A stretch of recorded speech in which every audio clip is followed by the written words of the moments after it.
حضرت عمر فاروق رضی اللہ تعالیٰ عنہ صحابہ نے مسجد نبوی میں بیٹھ کے میٹنگ کی. عمر کی تنخواہ بڑی تھوڑی ہے مال غنیمت میں سے. اب تو عمر کے پوتے بھی ہیں، نواسے بھی ہیں، رشتہ داریاں بھی ہیں، تعلق بڑھ گئے ہیں اور عمر فاروق بوڑھے بھی ہو گئے. میٹنگ ہوئی مسجد میں.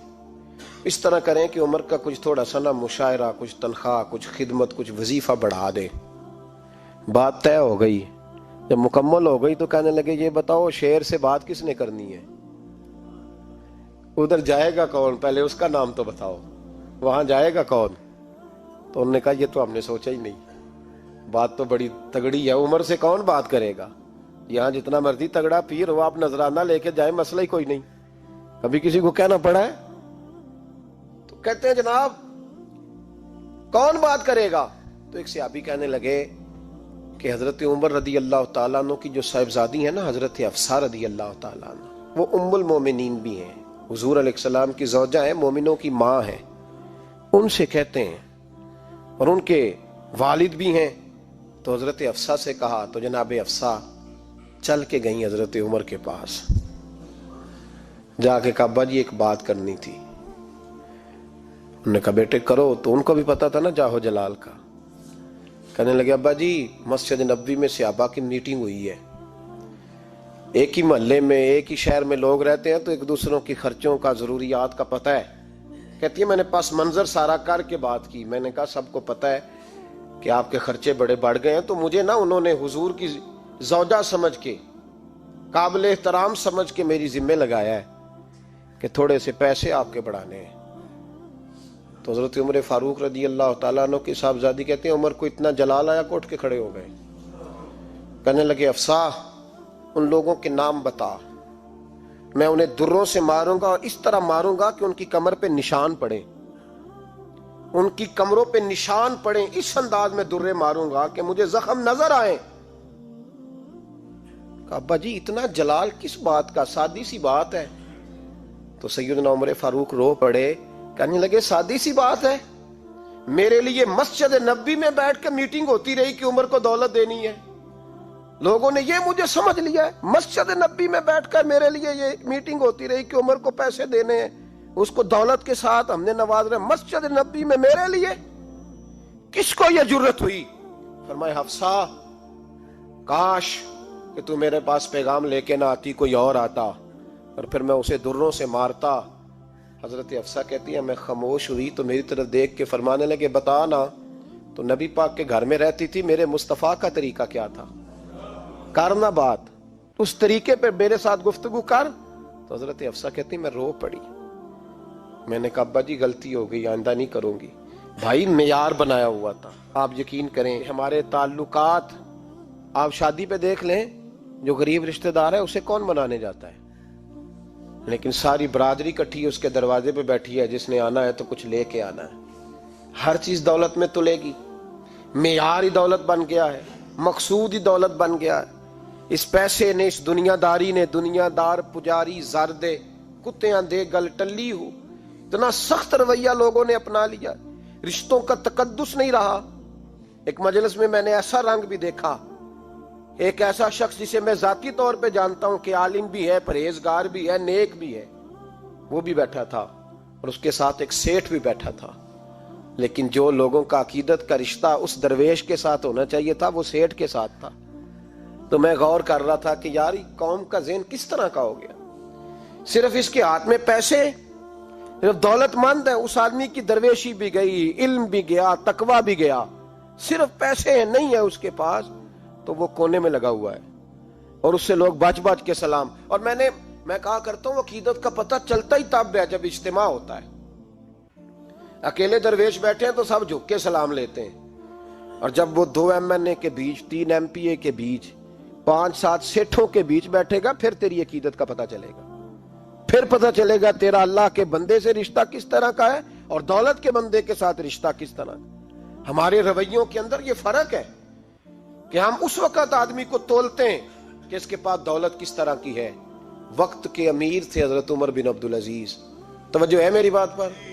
حضرت عمر بن عبدالعزیز بادشاہ تھے. اب ہم لوگوں نے بھی بچوں کا بہانہ لگایا ہوا ہے نا، بس جی وہ میں چاہتا ہوں بچوں کا کچھ بن جائے تو بچے بالغ ہو گئے تو کرانا رجسٹریاں ان کے نام، فارغ ہو جاؤ، آ جاؤ مسجد میں چھوڑو، لیکن پھر بھی کنجیاں دینے کو دل نہیں کرتا، پھر بھی بابا جی کی پیالیوں سے مرنے کے بعد پیسے نکلتے ہیں، پھر بھی ان کے تکیے کے بیچ سے بھی کچھ وہ نوٹ نکل آتے ہیں جو اب چلتے بھی نہیں، گزر گیا زمانہ، جو لگتے ہی نہیں۔ بزرگ ناراض نہ ہو جائیں، لیکن جو بات کر رہا ہوں بہرحال اس کے پیچھے کچھ پس منظر ہے، یہ بھی بہانہ ہے۔ بینک بیلنس اپنے نام، زمین جائیداد ساری اپنے نام، اور کمائی کس کے لیے کر رہا ہے؟ بچوں کے لیے۔ نام کس کا لے رہا ہے؟ بچوں کا۔ یہ کس طرح کا بچوں؟ بہانہ نہ لگاؤ، صاف کہو کہ اپنے لیے کما رہا ہوں، صاف کہو۔ کیوں بچوں کا نام لیتے ہو جب ہر چیز کی کنجی تو رکھی ہوئی ہے باندھ کے اپنے ساتھ؟ حضرت عمر بن عبدالعزیز بادشاہ تھے، آواز دی، گھر میں بیٹھے، بیٹی پانی کا پیالہ تو لاؤ۔ بیٹی خاموش ہو گئی، ساتھ والا کمرہ بیٹی کا۔ پھر آواز دی، بیٹے سن رہی ہو کہ ابا جی سن رہی ہوں، پانی کا پیالہ دینا۔ بیٹی خاموش ہو گئی۔ تیسری آواز دی تو زوجہ پانی لے کے آ گئی، نے کہا حضور پانی۔ حضرت عمر بن عبدالعزیز کو غصہ آیا، کہنے لگے بچے کس لیے ہیں، وہ خود کیوں نہیں آئی؟ اب اتنی نافرمان ہو گئی ہے کہ ایک پیالہ پانی کا باپ کو نہیں دے سکتی، کیوں نہیں آئی؟ تو زوجہ کہنے لگی چلیں درگزر کریں۔ اس نے کہا ابا کو نہیں بتانا، پی لے۔ کیوں نہیں بتانا؟ بتاؤ کیوں نہیں آئی؟ میں نے اس کو پکارا تھا، تمہیں پکارتا تو تم آتی، تمہیں بتانا پڑے گا۔ جب بات ذرا آگے بڑھی تو ماں تھی نا، بات بیٹی کی تھی، تو اماں رو پڑی، آنکھوں میں آنسو آئے۔ کہا کیوں روئی ہو؟ کہنے لگی بیٹی کا پجامہ پھٹ گیا، دوسرا ہے نہیں، اور آپ لے کے بھی نہیں دیتے، کمرے میں بیٹھ کے تو پجامہ سی رہی ہے، تو کہہ رہی تھی ابا کو بتانا نا، انہیں تکلیف ہوگی، تو وہ اس کے پاس دوسرا ہوتا تو آ جاتی، ایک ہی تھا، تو اس لیے نہیں آئی۔ حضرت عمر بن عبدالعزیز اٹھے، سر سجدے میں رکھا، کہنے لگے یا اللہ تیرا شکر ہے، تو نے میرے بچوں کو بقدر ضرورت روزی عطا فرمائی ہے، یا اللہ تیرا شکر ہے۔ ایک روایت میں نے پڑھی، کلیجہ منہ کو آیا، مصطفیٰ کریم بیٹھے تھے، تو سیدہ عائشہ صدیقہ رضی اللہ تعالیٰ نے عرض کی یا رسول اللہ صلی اللہ علیہ وسلم، وہ دیکھیں سیدہ فاطمہ آ گئی ہیں، وہ دیکھیں بی بی صاحبہ بغیر بتائے آ گئیں۔ حضرت فاطمہ الزہرا آئی تو حضور نے فرمایا فاطمہ بغیر اطلاع کے؟ حضور چھوٹا سا کام تھا۔ کیسے آئی ہو؟ تو بی بی صاحبہ نے نا، عورتوں کا پلو ہوتا ہے نا چادر کا، پلو کھولا تو ایک روٹی بندھی ہوئی تھی، ایک روٹی چادر میں، یہاں لوگ زیور باندھتے ہیں، دولت باندھتے ہیں، ایک روٹی حضرت فاطمہ نے پلو میں باندھی، کھول کے پیش کی۔ کہ بیٹے یہ کیا ہے؟ کہ ابا جی کئی دنوں سے گھر میں روٹی نہیں پکی تھی، آج علی کچھ جون لائے تھے، پیسے ہیں، چند روٹیاں بنی ہیں، تو بچوں نے تو کھا لی ہے، تو میرے سامنے بھی ایک روٹی آئی تھی، میں نے لقمہ توڑا ہے تو مجھے خیال آیا پتہ نہیں مصطفیٰ نے کھایا ہے کہ نہیں کھایا، پتہ نہیں حضور نے روٹی کھائی ہے کہ نہیں، میں لے کے حاضر ہو گئی ہوں، مہربانی فرمائیں۔ تو فرمایا بیٹے بیٹھ جا۔ حضرت فاطمہ بھی بیٹھ گئی، سیدہ عائشہ کہتی ہیں حضور بھی بیٹھ گئے۔ فرمایا فاطمہ کتنے دنوں سے نہیں کھایا؟ عرض کی حضور 3 دن سے۔ فرمایا بیٹے میں نے 5 دن سے نہیں کھایا، آ جا۔ دونوں باپ بیٹی مل کے کھاتے ہیں، روٹی 2 حصوں میں حضور نے بانٹی، فرمایا چلا آدھی تو کھا، آدھی میں کھاتا ہوں۔